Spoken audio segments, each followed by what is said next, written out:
What's going on, Battle Mages? Spellbreak's 1.1 patch is currently live, and we're going to take a quick look at some of the highlighted points from the notes. If you're new to my channel, my name's Desrex. Welcome to the channel. Definitely, if you like this type of content, be sure to like, comment, subscribe. Let me know what you want to see. I definitely want to make this video more of an open dialogue. So if you have some inputs that you want to talk about, definitely leave that below in the comments. In today's video, I'm going to talk about some of the key takeaways from the patch notes, some of the things that I think is important that you need to know. If you want to take a deeper look at the patch notes, definitely go to the link below, click on that, and it should bring you to the official Spellbreak patch 1.1 notes, and you can look at every specific detail.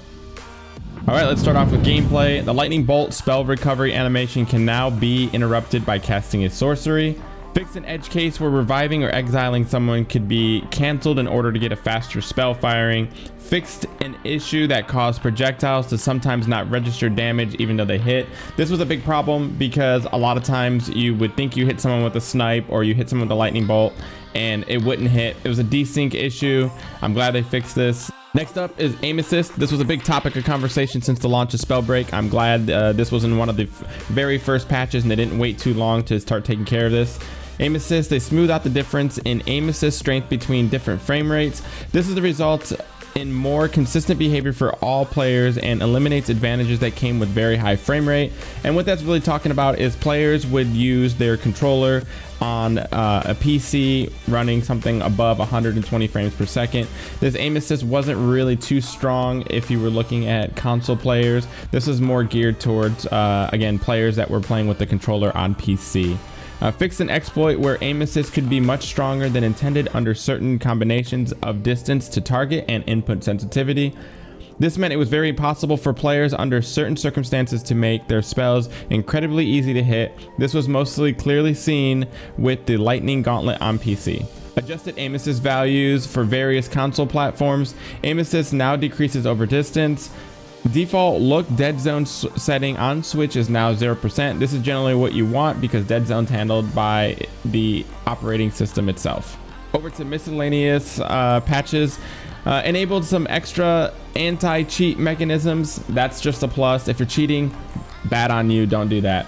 But you're gonna get caught, and if not, there's tools for you to report people. You can report them in the official Discord or the Spellbreak Reddit. Just report it to one of the mods in Discord is the easiest way to go. One of the extra quality of life changes, when a player accepts a party invitation while they're already in the match, they'll get a UI notification and they can choose to immediately join the lobby. That's freaking awesome. I've been playing Spellbreak for a long time and a lot of new players are coming in. It was just something more convenient to where you're in a match, someone invites you, you at least know that someone's inviting you and you can join the lobby. So you don't just like end the match and then jump into another new match without, you know, jumping over into their game. Some various Windows fixes. Fixed a bug that would cause some players to hang on the initial title screen. Fixed a bug that would occasionally cause a very long load times when entering a match. Fixed an issue where mouse would not come back into focus if a player was using both controller and mouse to navigate menus. If you're a Switch player, they also fixed cases where players would sometimes get stuck with a black screen during a match. Switch Pro and third-party controllers no longer send multiple inputs for a single button press. Fixed a bug causing players to sometimes be unable to see disrupted player orbs. That's gotta suck, especially when you're using Scavenger and you want to exile someone all the way. PlayStation 4 fixed a crash due to changing languages in the pre-match lobby. Fixed black screen caused by waking the console up after being idle for an hour in rest mode. This is a big one for Xbox. If an Xbox player has crossplay disabled in their system settings, Spellbreak will now properly block all interaction with players on other platforms. Recent players in Spellbreak now populate the recent players list on the Xbox Live account. Players set to friendly only in their communication setting will no longer have voice chat blocked for their Spellbreak friends. Fix the crash caused by returning to the game after pressing the home button mid-match.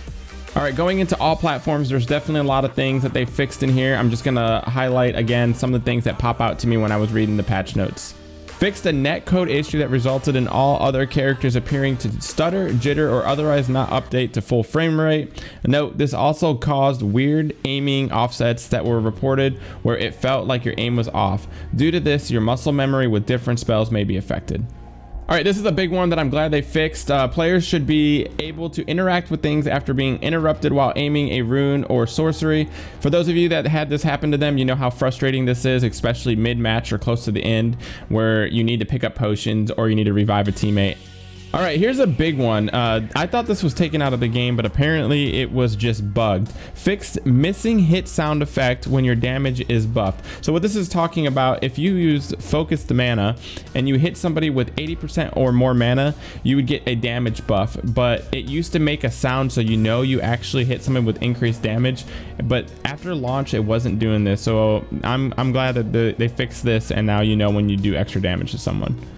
This is a really big one. It's been around since the beta time. I'm glad they fixed this. I don't know why it's buried all the way at the bottom of all platforms, but Ice Lance should no longer randomly generate a massive ice bow. For those of you that have seen this, basically what happens is someone's aiming an ice bow and it covers your entire screen with this blue bow. It lasts about a second or two. It doesn't really disrupt your gameplay, but it is annoying to see, and it's not all the time. It was just random. And last but not least, a whole bunch of more rare crashes have been fixed. If you take a look at all platforms throughout the patch notes, they do fix a lot of crashes. They actually did a really good job for patch 1.1, and that's what you kind of want to see, especially after a new launch of a game. I'm going to go ahead and say that not all of these things I've encountered through Spellbreak. Like I said, I've been playing a long time, but not every one of these issues is something that I've personally seen or seen someone have the issue.